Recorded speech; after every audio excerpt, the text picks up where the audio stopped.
Sziasztok! Szép napot kívánok nektek! Ez itt a második adásunk a magánbiztosításról tisztán érthetően. Köszönöm szépen, hogy itt vagy velem, köszönöm, hogyha megosztod ezt az élő videót, mert nagyon fontos, hogy nagyon sok mindenkihez eljusson ez az információ, és tisztába tegyük ezeket a dolgokat. Ezért, hogyha bekövetsz, akkor lesz alkalmad 1000 adáson át minden nap egy picit megtudni ezekről a biztosításokról. És a pénzügyi tanácsadásról úgy általában. Azt nagyon fontos elmondanom nektek, hogy akkor, mikor egy pénzügyi tanácsadó meghív téged egy tájékoztató jellegű beszélgetésre, vagy én, hogyha elhívlak téged, akkor ehhez neked nem kell jelentős vagyonod legyen. Tehát a pénzügyi tanácsadás az nem csak a gazdag emberek kiváltsága. Sőt, igazából ez a hétköznapi, vagy úgymond a szegény embereknek a kiváltsága, és azt is elmondom, hogy miért, mert a gazdag ember igazából azt csinál a pénzével, amit akar, és odafekteti be, ahova akarja, vagy azt vesz rajta, ami akar. Nekünk viszont, akik hétköznapi emberek vagyunk, és hétköznapi fizetésünk van, nekünk viszont nagyon fontos a pénzügyi tanácsadás, hiszen igazából a legfőbb probléma nem a pénz hiánya, hanem a szervezés. Az, hogy nem tudjuk megszervezni, hogy hogyan, mire is használjuk fel, azt az amúgy is kevés pénzünket. Tehát aki részt vesz egy pénzügyi tanácsadáson, egy ilyen tájékoztató beszélgetéssel, nagyon-nagyon értékes információkkal lesz gazdagabb, és én pont ezért ezúton is szeretnélek meghívni benneteket, hogy bárki, aki Romániában él, és szeretne részt venni egy ilyen beszélgetésen, annak nincs más dolga, mint szólni nekem, és egyeztetni egy időpontot. Mert ezt a pénzügyi tanácsadási beszélgetést meg tudjuk ejteni online, videóhívásban is, Messengeren vagy WhatsAppon, vagy amennyiben nagyváradi vagy, akkor eljöhetsz személyesen az irodánkba is, de mindenképpen, akár hozzám jössz, akár más pénzügyi tanácsadóhoz, előzetes időpont egyeztetés alapján működik a dolog, hiszen rengeteg ügyfél jár hozzánk, rengeteg ügyfél kíváncsi, és mi azt szeretnénk, hogy mindenkivel egyénileg, tehát nem ilyen tömeges tájékoztatókat tartunk, hanem egyénileg egy kellemes, barátságos környezetben, egy kávé mellett, egy teja mellett, személyre szabottan a te igényeidnek és a te kérdéseidnek megfelelően zajlik ez a beszélgetés. Ez a tudatosítás, ugye? Na most, ez nem kerül semmibe. Körülbelül fél órát vesz igénybe, most annak függvényében, hogy neked mennyi kérdésed merül fel a beszélgetés közben.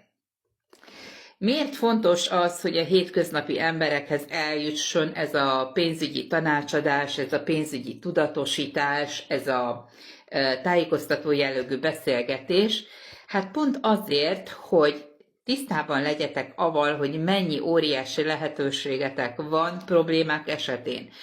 Mind jó, mind rossz események váratlanul is történhetnek az életünkben, és az, hogy megtörténjen egy jó vagy egy jó dolog, ugye egyet kell értenetek bennem, vagy velem abban, hogy ez 50-50, ez 50-50% az, hogy egy dolog megtörténik, vagy nem. És nem, hogyha például vannak olyan dolgok, ugye tegnap kérdeztem tőletek, hogy mi az a dolog, amitől úgy érzitek, például, hogyha váratlanul megtörténne egy rossz dolog, hogy az gajra vágná az anyagi biztonságotokat, hogy kirúgná úgymond a lábatokat a talajt a lábatok alól. Mi egy ilyen dolog? Na most, mink azért vagyunk a pénzügyi tanácsadók, hogy elmondjuk nektek, hogy ilyen esetekben van védőháló, amiről viszont akkor kell gondoskodni, mikor minden oké. Tehát most, amikor zuhan egy ember valahonnan, és gyorsan akkor nekiállsz keresni a védőhálót, most vagy sikerül kihúzni idejében, mire földet ér, vagy nem. De ha az a háló, például beszéljük nem zuhanásról, légtornászok esetében, ha ki van feszítve a védőháló eleve, ugye akármilyen stabilan megy ez a légtornász a kötélen, megtörténhet, hogy leesik, de ha idejében ki van feszítve az a védőháló, akkor, mikor még az adás el sem kezdődött, akkor egész biztosan, hogyha le is zuhan, nem lesz problémája neki ebből. Na, mink ilyen pénzügyi védőhálókat feszítünk ki, és ilyen pénzügyi védőhálókat nyújtunk segítséget, vagy adunk tanácsot, hogy ezeket hogyan is lehet kifeszíteni idejében.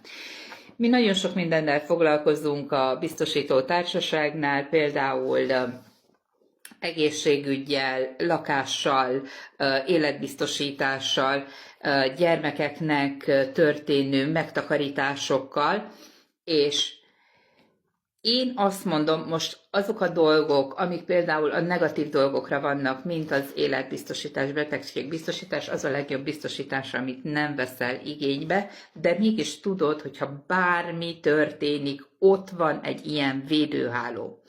És az egészségügyi biztosításnál kezdeném a legvégén, tehát nagyon sok embert egész biztosan hallottatok ti is, hogy váratlanul kiderült róla, hogy daganatja van.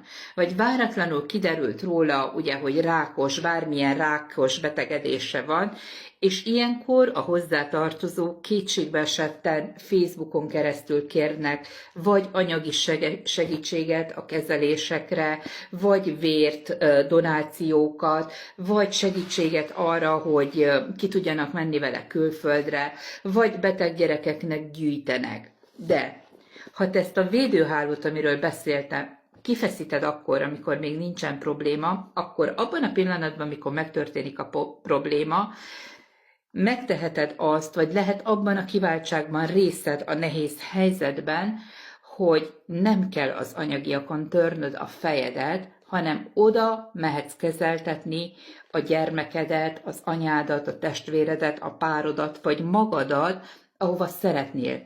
És pénz nem probléma. És azt mondta nekem valaki egy ilyen, amikor beszéltem ezekről a dolgokról, hogy hagyjuk már Romániában magánbiztosításról beszélni, mikor igazából megélni is alig tudunk.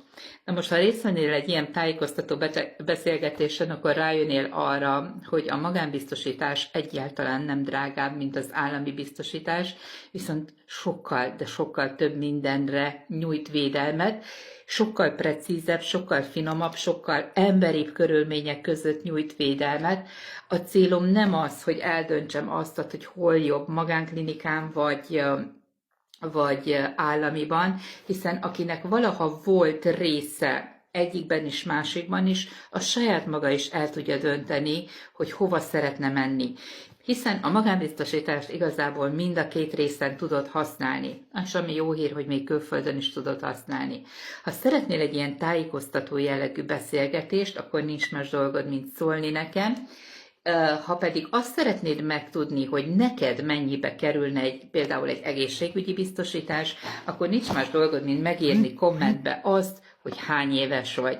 Az egészségügyi biztosítások kortól számítanak, gyerekek esetében is, felnőttek esetében is. Van több fajta, amire megérdeklődheted. Van simán balesetbiztosítás, van baleset plusz betegségbiztosítás, van prevenciós biztosítás, vagyis analízisekre, de az analíziseket csak akkor lehet az analízisekre magánbiztosításod, ha van valamelyik alap, tehát vagy balesetből történő kórházi bentlét, vagy betegség és balesetből történő kórházi bentlét, vagy pedig prémium biztosítás, ami csak és kizárólag súlyos problémákat kezelhetsz vele külföldön. Tehát, hogyha az árak érdekelnek, akkor írd meg kommentben nekem azt, hogy hány éves vagy, és hogy melyikre szeretnéd, vagy akár mindegyikre. Írjátok meg, hogy holnap miről beszéljünk, miről meséljek nektek, és ha szeretnéd, hogy sok mindenkihez eljusson ez az információ, és szeretnéd, hogy sok mindenki tudjon részt venni tájékoztató beszélgetésen, kötelezettségmentesen, ingyenesen, akkor nincs más dolgod, mint szólni nekem itt kommentbe vagy üzenetbe. Legyen szép napotok, maradjunk egészségesek, és legyünk biztonságban.